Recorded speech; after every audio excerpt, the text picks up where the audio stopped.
What's up and welcome to the Sam Dracula channel, a Charlotte Hornets fan channel, and for no reason at all, there's a fish tank behind me, a fish tank on my screen. But we move. This season, coming up, October 19th at San Antonio versus the Spurs, the Charlotte Hornets begin their campaign, the 2022-2023 NBA campaign, and it's maybe a little tough. So if you're new around here, my name is Sam. I'm a Hornets fan. I've been making Hornets videos since the summer of 2019, and we're going into year 4 of this channel, right? I do Hornets videos here. I do Hornets live streams here. So make sure you subscribe, make sure you like, you stick around if you like what you see, tell a friend, you know what I mean? Help the channel out a little bit. I also co-host a podcast with Raymond Felton called Believe in Hornets. It's available everywhere, link in the description, scan the QR code. 14-year NBA veteran, 5th overall pick in 2005, UNC legend and national champion. He has a ton of insight. It's a pleasure to talk to on a weekly basis. Those podcasts are gonna be out on a weekly basis, so check it out. We're talking Hornets on a regular basis and other league stuff. But man, okay, I don't even know where to start. Let's start with last year. That probably makes more sense. Last season, 43-39, winning record, big dub, right? Big dub last year. 10th seed in the East. The issue is, it was a rough year still. It was a rough year. This team still pulled out a winning record. That is nothing to talk down or underappreciate, because a lot of teams will be jealous of the season that the Hornets had last year.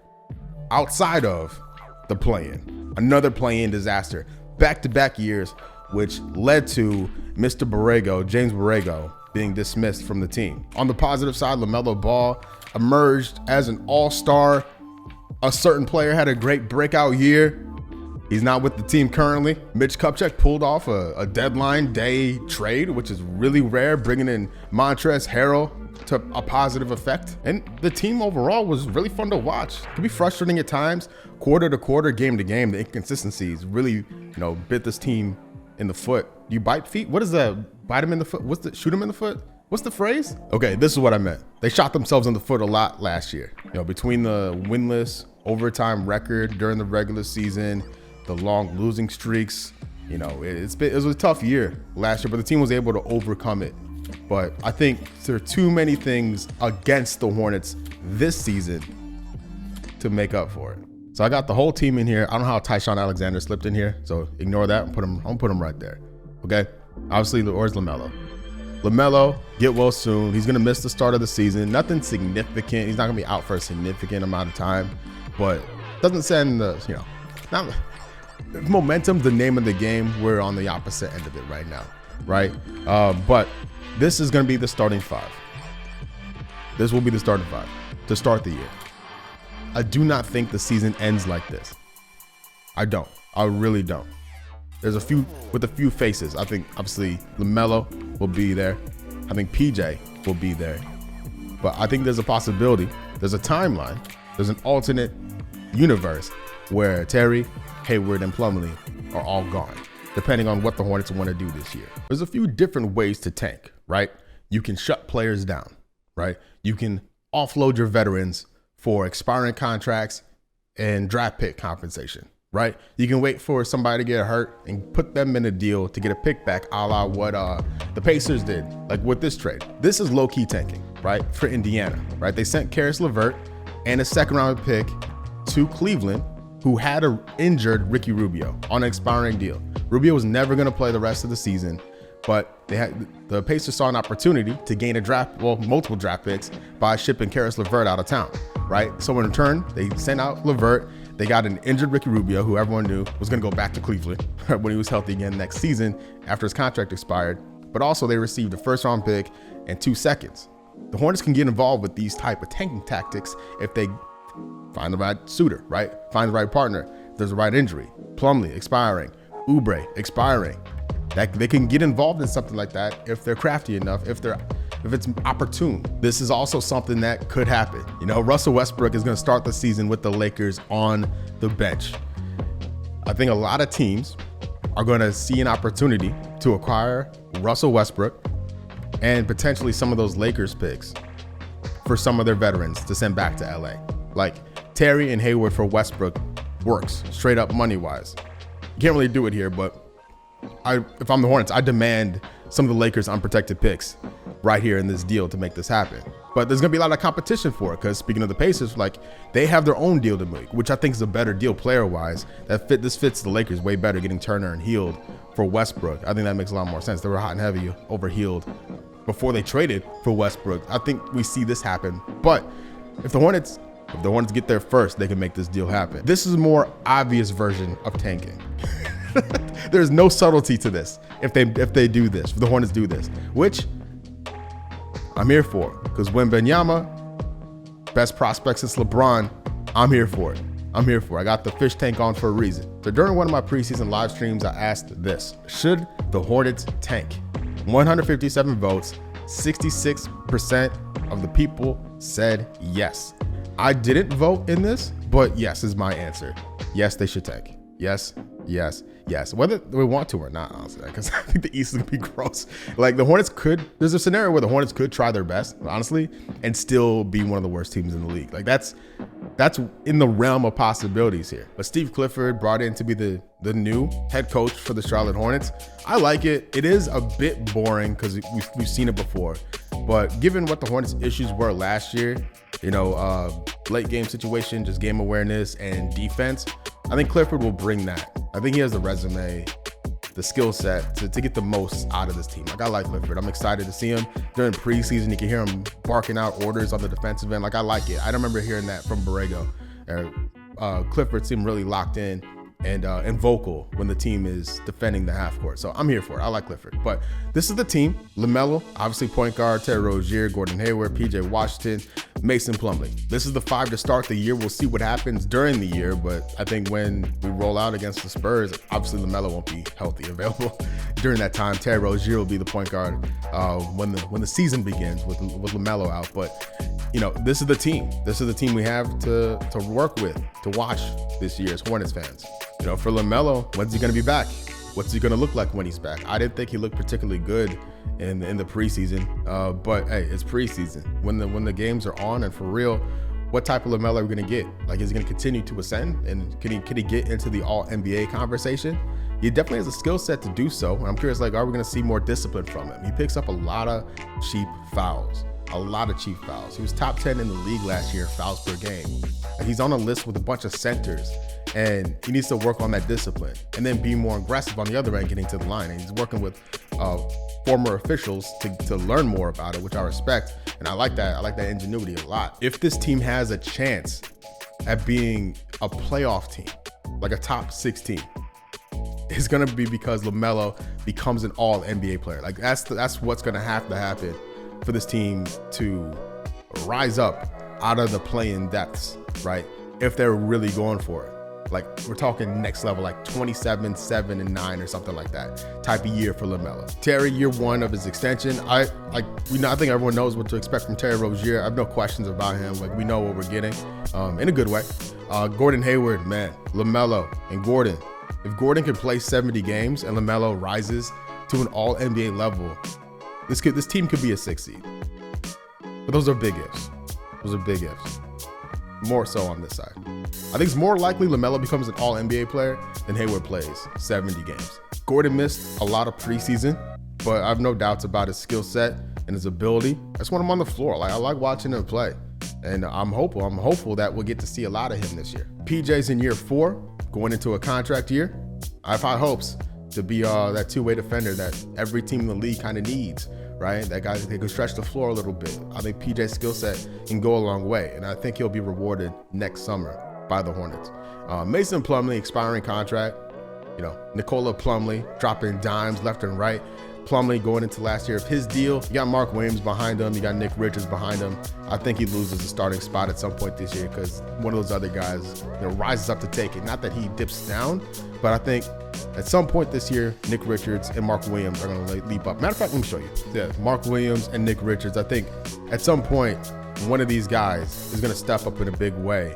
And I think the early contender for that is Nick Richards as Williams gets more comfortable in the league. Give him time. He's a rookie. I think Nick Richards could be a sleeper on this Hornets roster, having a breakout year. Like, within reason. You know what I mean? Like, he's not going to go be 20 and 10. But I think Richards can go from a guy, you know, second round pick, not used a lot his rookie year, not used a ton last year, but in year 3, I think we could see a lot more Nick Richards than a lot of people expect, in a good way. I think he had a really nice preseason. Might have been the MVP of the preseason, Nick Richards. So we'll see, man. We'll see. But like, again, to start the season, it's gonna look like this. I think in this order. But time can change. You know, things change, things happen, needs evolve, and players get moved, players get benched. Like, we'll see what happens. These are our centers. I'm gonna talk about the forwards kind of all at the same time, because there's a lot of them, right? You got Cody, you got Oubre, you got JT Thor, you got Jalen McDaniels, you got Kai Jones, you got Bryce McGowens. All right. This grouping of players, you know, Oubre, Cody Martin, Bryce McGowens, Jalen McDaniels, JT Thor, Kai Jones. This grouping of players has me most confused. I don't know what to expect. You know, Bryce is on a 2-way deal. I don't think we'll see a lot of him early on, especially. Cody, you know, put Cody at the 2, that's fine to make it simpler. But I think this is why, like, the Hornets are just need to make a deal just to free up real estate. You know, moving Oubre out of town, just create room for Jalen McDaniels and JT Thor to get involved. And then if they get more involved, that opens a spot for Kai Jones to be involved in this spot. Because I don't view him as a guy who's going to compete for a center spot anytime soon. I think his best ability is to be a guy who runs at the rim with and without the ball. And he's only going to be able to do that on like playing the 4 or the 3, right? But, you know, for all intents and purposes, looking how preseason ran, Kai Jones, I think, is gonna be slow to get involved. JT Thor, I'm sure we'll see a lot of. Jalen McDaniels, I know we'll see a lot of. Oubre and Cody Martin as well. I think it'll kind of play out something like this when the season begins, and, you know, as the season ends, unless Oubre is shipped out of town, I don't see it changing. LaMelo looking lonely up there. Let's fix that. We got Dennis Smith Jr., right? And you got James Bouknight. So as I'm recording this, I think it's pretty clear that Dennis Smith Jr. makes the roster as the second point guard on the team. While LaMelo's out, Terry Rozier actually will be the point guard, I believe. But you know, for this purpose, Dennis Smith Jr. will be backing up LaMelo, and then James Bouknight will be Terry's backup, because looking at preseason, he's not ready to be a half-court playmaker. He's not. I like his shooting. I like his scoring aptitude. But that's it. I have concerns about Bouknight, man. I have concerns. I believe in him. I believe in Bouknight. I think he has that mental attitude to do something really positive in this league. He just hadn't had a good preseason and didn't play. He missed summer league with an injury, right? So I just want to see more. I think we all want to see more from Bouknight, because I think we're all rooting for him to succeed. It just hasn't happened yet. Same with Kai Jones, man. He's in the same boat. Last year's kind of a redshirt year for him. You know, he didn't get as many looks as Bouknight did. But Kai Jones has the potential to be one of the most exciting guys on the team. And that's saying a lot, because you have LaMelo Ball on the roster. Got to see him. Got to see what he can do at some point this year. But to start off the first few months of the season, I think he's going to be struggling to get minutes. So I think JT Thor out of last year's draft is going to be the standout player, right? Second round pick. Scotty Lewis has a broken leg. We talked about the other 2 picks. So JT Thor is going to be that guy of that class, it's looking like, who can play multiple positions and be pretty active on the defensive end with a nice jumper on him. I like JT Thor a lot. Jalen McDaniels, I think Clifford's gonna love a lot. He's one of our best defenders. Like these 3 guys right here. Let me just do this real quick. This is not, forget the positions. This set right here, don't worry about the positions here. But I want to point out that these 4 guys, PJ, Jalen, JT, and Cody, I like a lot what they bring defensively, and could be involved in our best defensive lineups we see this year. At some point, I could see Mark Williams in this mix, but he's not ready for it to play like crunch time defense, I don't think. But I think from day one, any one of these guys can be on the floor and can step out to defend the other team's best player. Like, I'm here for this set. I'm not here to be Mr. Negative on any of these dudes, but Kelly Oubre's shooting last year was, I don't want to experience it again. I really don't. The highs and the lows, it's a killer, man. And he's a dude who has a ton of ability, and I just want him cutting to the rim on a consistent basis. If he takes 3 fewer threes per game and gets to the lane 3 more times, Kelly Oubre could be a dangerous guy and an excellent off the bench option. He could be a 6th man of the year doing that. And I think he just gets caught up shooting these jumpers, and it really hurts the team when they're not going in, and they don't go in on a high enough rate to be shooting as much as he does. So I think that's something Clifford is gonna, work out, hopefully, Otherwise, he could find himself playing for another team. So you got Teo Maledon, two-way contract, just brought in today or yesterday as I'm recording this. And backup point guard, that's pretty much it. You know, we'll see if he touches the floor with LaMelo out.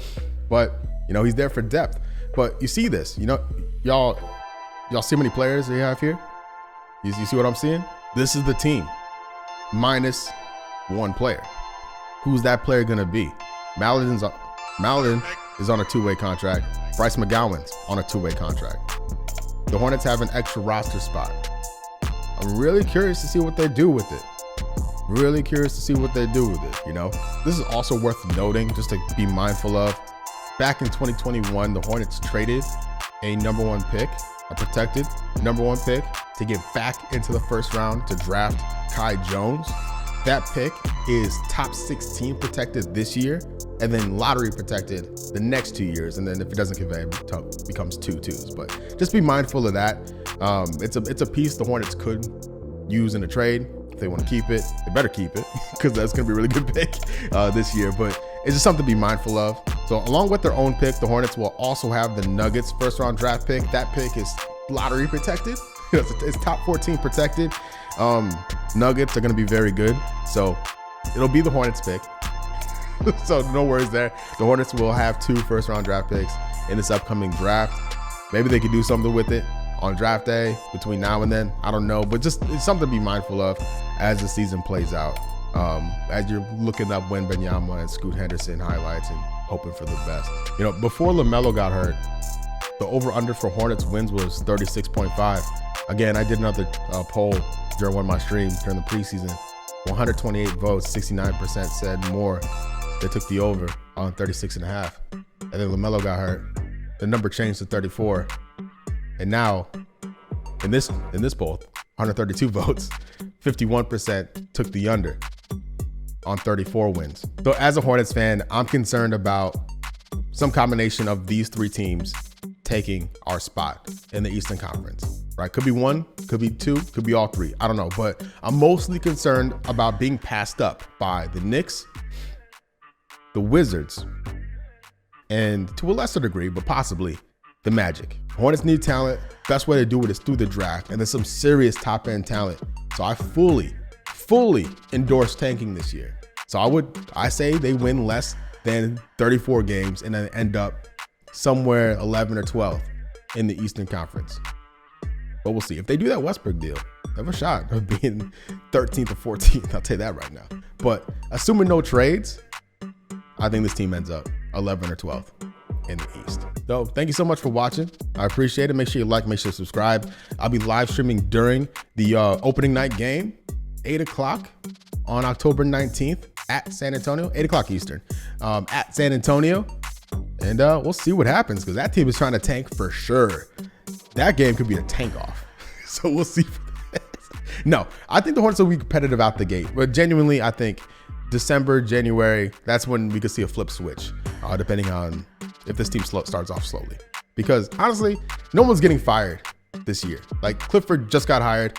Mitch just got an extension. With the Bridges thing, I think everyone in the front office has a free pass, because no one expected this. Like no one expected this to happen. And I think everyone has a free pass. So if this team performs poorly without Bridges, I think we can allow it. You know what I mean? There's a bigger game afoot. And that game is Victor Wembanyama. But until next time, I've been Sam. You've been great. Peace.